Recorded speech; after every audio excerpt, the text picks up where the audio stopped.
my ultimate hope is actually what PSC's vision statement is, which is a sustainable future where every choice for pets supports a thriving planet. Welcome to Unleash Curiosity by Vital Pet Life. I'm Dr. Amber De Silva, veterinarian and advocate for integrative pet care. And I'm Donie Yamamoto, founder and CEO of Vital Pet Life.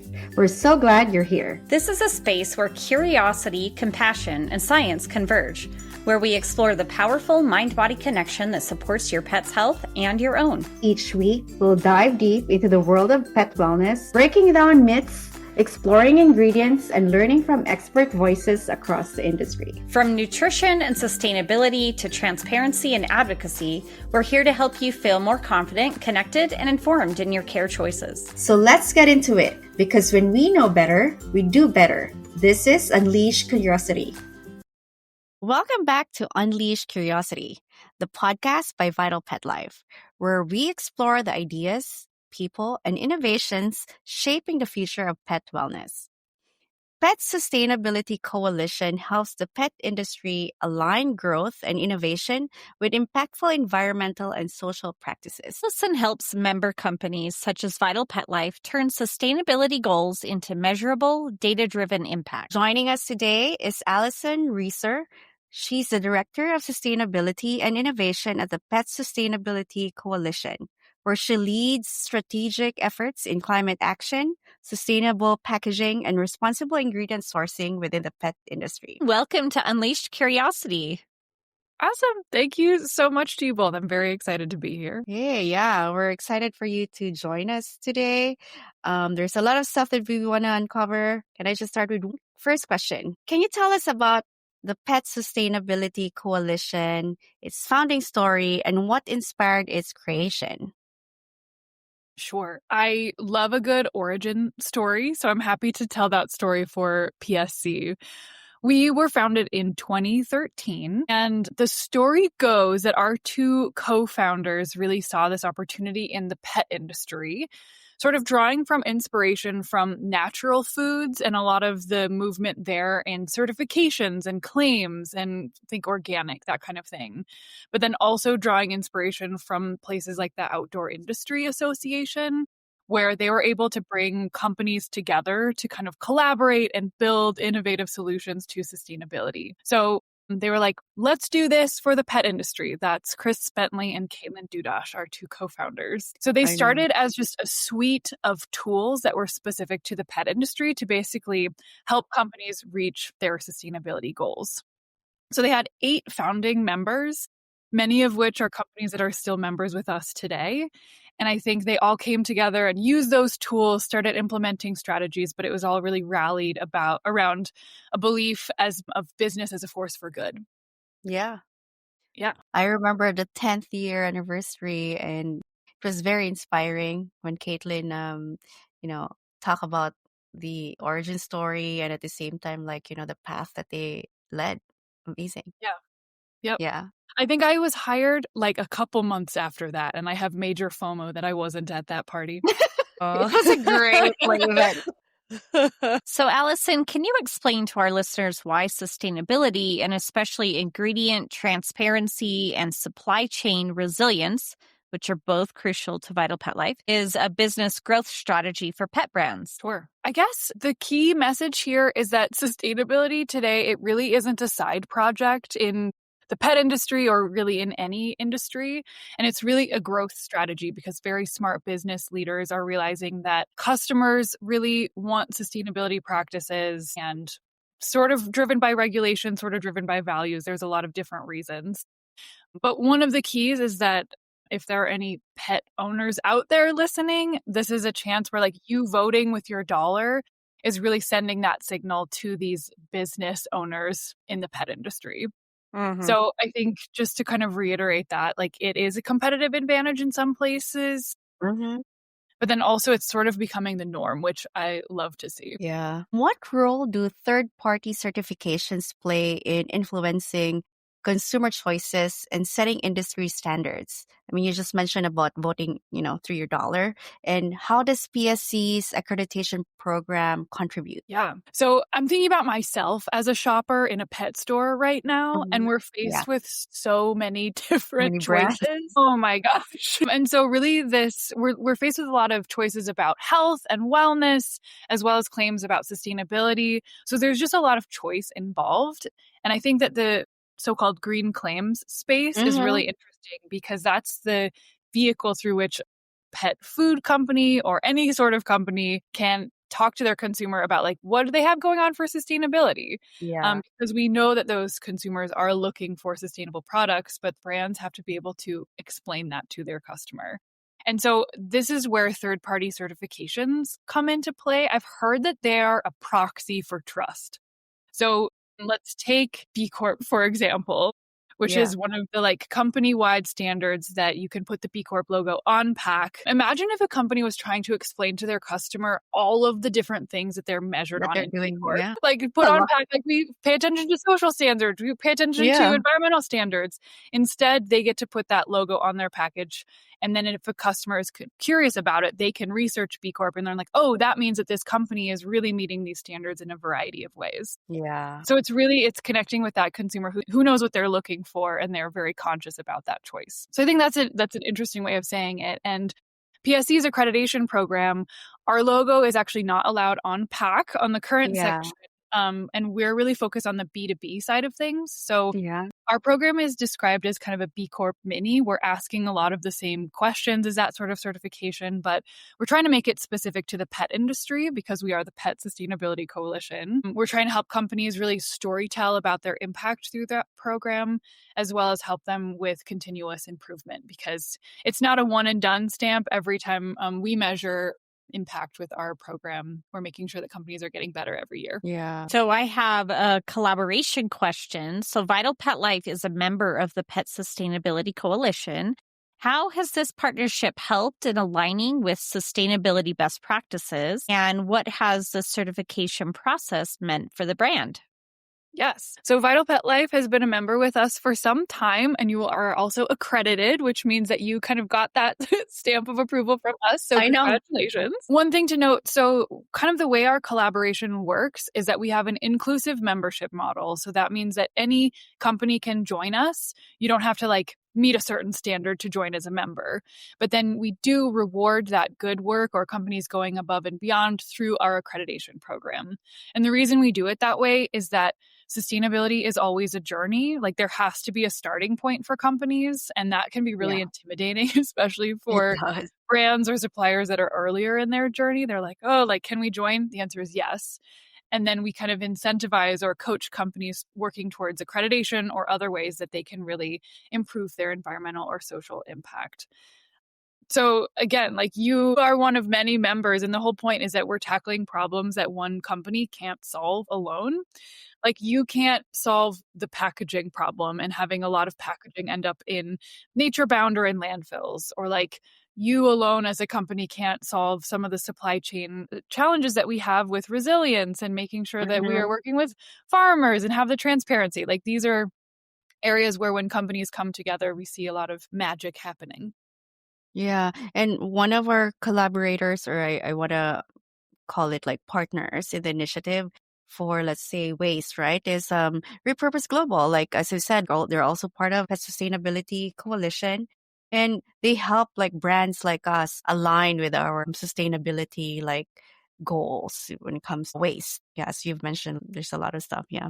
I'm so glad you're working with them. They're great. Yeah, I'm grateful too. I think I stumbled upon them. I thought you were like the SPC. It's just really random. And then I realized, oh, it's a different company that I was messaging. But again, it was part of the PSC. We have a previous recording with them too. And we learned so much about how they started and, how they're building growth. And especially they're helping like to be more responsible for brands to work together with their own state. Like I know the Colorado, California, and I think Oregon, like plastic. I forgot it's APR, right? Like I forgot. Producer responsibility. Yeah, I'm like I forgot the meaning of it, but I remember. Yeah.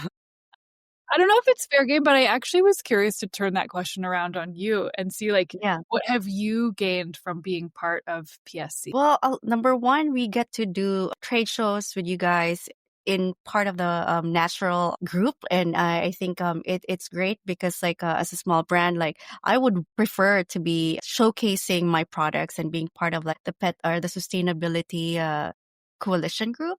And I think it's a big plus to retailers, to other companies to take a look at us. I feel like it just elevates our brand more and it amplifies, or you guys help articulate our mission, especially for a small brand like us. And I think that's a big plus, being part of being a member and also like an accredited company of PSC. Well, I love hearing that. I love that you're part of our crew. Yeah.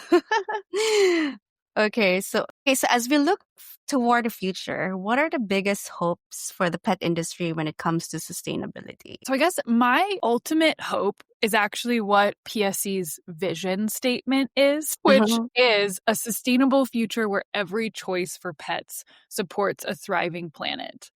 The reason I I love love that. that so much is that we kind of take the responsibility away from the shopper, that our hope is that you walk into a pet store or start shopping online and you don't have to do this mental calculation about should I get my pet something that's sustainable, but then I have to maybe pay more, or is this other product sustainable?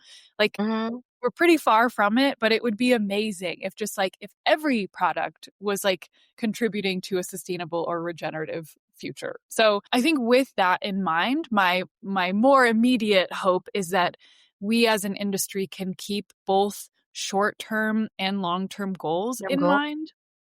And what I mean by that is now is kind of a tough time economically in our industry. We're dealing with tariffs and we're dealing with a lot of change in our markets. And so now is not the time that companies feel like they have the space to really spend a lot of money on sustainability, even if it is super values aligned with their company and their business or in their customers. But I think that my message here is it still really matters. And let's implement those short-term solutions, maybe the solution win-win for your budget and for sustainability, and then set ourselves up for success for the longer term innovation. And so I think some of the longer term things that I would love us to keep in mind are how could we have reusable and refillable packaging? That would be very cool. That's my long-term goal too. I'm waiting for that. I know there's a lot of compostable packaging and all those stuff, but again, it's still not really viable. I use that in my one of my product before, but I'm it's funny because still have to go and bring it to a recycling center. If you think about it, it's not even viable. Not everybody's close to a recycling center. So there's a lot of caveat to those things. I'm just trying to be real here, but yeah, those are the things that I look forward. But I think little bits of pieces that you can do on your own. I feel like for us, we're just being true to our transparency in the ingredient that we have in our value chain. That's really important for me. And if I can continue building on that, even if for the next year or two, even if it's really a hard year for us this year, and just putting out an ingredient and basically just staying true to what really believe in. If other people can say, you know what, I'm gonna cheapen out because it's very expensive, cost of ingredient, but for us, no, it's a no. We still have to really stay aligned with our goals and really just focus on getting or giving the right ingredient to our consumers. That's a win for me because that's the only I can do now. But yeah, that's my short-term goal, and just to continue doing that year after year. That's my goal. Yeah. Short and long-term goals, they go well together sometimes. Yeah, exactly. Can I ask a question? I'm just wondering what the process looks like. If a company wants to get PSC certified, what do they have to do? What are those standards that you're looking at to certify a company? Yeah. So there's kind of an entryway into starting to engage with PSC. We have a lot of free materials out there. So especially for those companies that are learning about or taking sustainability seriously for the first time, we have free webinars and free toolkit resources. That's one of the parts of that we were founded on, having this free toolkit, and we still manage and maintain that. So then when companies are ready, they can join as members. And that's when we kind of unlock a bunch of other benefits working directly with our team on marketing, on projects, on educational benefits. Basically, we can be considered an extension of your sustainability team, as well as just kind of like elevating any leadership that you are already doing in the space. And then I think one of the key things that we do that drives our impact is this accreditation program. And so companies essentially fill out an assessment, and it asks questions about your environmental practices, social practices, governance practices, and there's a minimum score that you got to meet to pass the test. Okay. And so if you meet it, great. There's a process for validating it, making sure that your answers are correct. And then if you don't meet it, then that's kind of a roadmap as well for, okay, so you didn't meet the points. What can you put in place and what can you start doing so that next time you fill it out, you can meet it? Okay. Yeah. Thank you. You'll get audited, Dr. Amber, with a third party too. Yes. We did it like I remember like the whole December, like when vacation for Christmas, for holidays, and I was just doing all the PSC accreditation and I was doing it, and I think by January I was like audited, and we got our so it was great. You've really gone through it. You've done the assessment, you've done the document audit, you've worked with our A third lot of party. documentation. Yeah. But that Oh really my leads to credibility. That's why we do that. Yeah, for sure. Yeah. That's awesome. Allison, what's next for PSC in terms of your initiatives or new projects? And then how can our listeners stay involved and learn more about you? Yeah. Okay. One thing I'm very excited is that by the end of this year, so in December and just a few weeks at this point, we're going to be releasing a State of Sustainability in the Pet Industry report.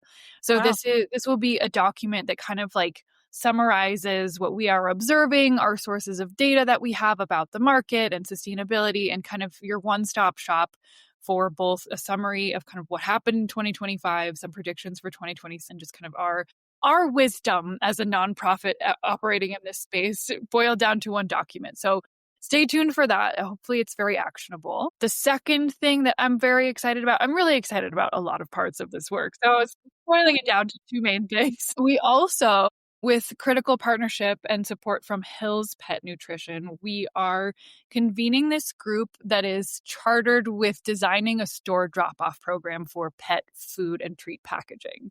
Wow. So the recyclability question is a big one, and this is something that PSC has piloted in the past. But this is an example where basically our members brought this initiative to us, and we're listening to our members, we're listening to the industry, and we are in a position where we can be that convener. So hopefully in 2026 we have like boxes in stores that are collecting pet food waste. And part of it is to really get a verified, scalable data so that we can basically prove that that material is being collected and recycled and actually turned into something new. So that is just getting underway, but there's certainly going to be opportunities both for companies to kind of like pitch into that once we have something to announce. And then, of course, pet owners to then contribute to it and be able to recycle that flexible film. Wow. That's really cool. Yeah. And we do have a newsletter, so I think that's the best way to stay in touch with us is sign up for our newsletter. We're also very active on LinkedIn, so stay tuned with that. Those are the two best places to find us. Well, thank you, Allison. My takeaway for this discussion is that you can always, continue. It doesn't matter if long-term goal or short-term goal, as long as it's aligned and, you're really doing the talk. And if you are a small company, be a member of PSC and they will help you reach your goals. They can be your sustainability partner. Well, my takeaway is, we've talked so much on lots of our podcast episodes about sustainability and how that's a major value of Vital Pet Life. And so to have that PSC certification just shows you're not just talking, you're actually doing, you're acting on it and you got the certification to prove it. I think that just shows you back up what you value. Yeah. Well, one of my takeaways is that Donie and Dr. Amber are very fun podcast hosts, but I guess more importantly, I know that Vital Pet Life takes this very seriously and works really hard at sustainability. And we're just so appreciative to have you part of the coalition. And beyond that, just contributing to the industry, getting better for this wonderful planet that we love. And then beyond that, I think that just no company is alone in this work. And I really I believe in this industry, and I think we can really have a positive impact. Yeah, it takes a village. And again, just knowing all the people in the industry and little bits of pieces, right? Like we've got big corporations and smaller corporations, new brands that are sprouting out. I've met them and I love that, people are really thinking about what products to put out that can also be like great for the environment, animals, and yeah, for everyone, like being responsible brand owners. It's really amazing. Okay, thanks for tuning in to Unleash Curiosity. Big thanks to Allison Reser of Pet Sustainability Coalition for sharing how sustainability can power the future of the pet industry. Thank you so much, Allison. It's really inspiring to see how transparency, circularity, and collaboration can make such a big impact for pets, people, and the planet. So how can our listeners reach out to you? Listeners can feel free to email me. I am also, like PSC, active on LinkedIn. I'm Allison Reser, so you can find me there. Awesome. Thank you. Before we wrap up, we'd love to hear from you, our listeners. When you're shopping for your pet, what do you look for on a label? Do you notice certifications like PSC or other sustainability badges? And what helps you trust that brand? And what helps you trust that a brand is truly doing good? Yes, your thoughts really help guide these conversations. You can email us at podcast@vitalpetlife.com or tag us at Vital Pet Life on social media. We'd love to share your insights with our listeners and viewers in future episodes. Don't forget to follow Unleashed Curiosity and share this episode with another pet lover who cares about creating a better world for our pets and our planet. Until next time, stay curious, stay inspired, and keep choosing compassion in every product you pick.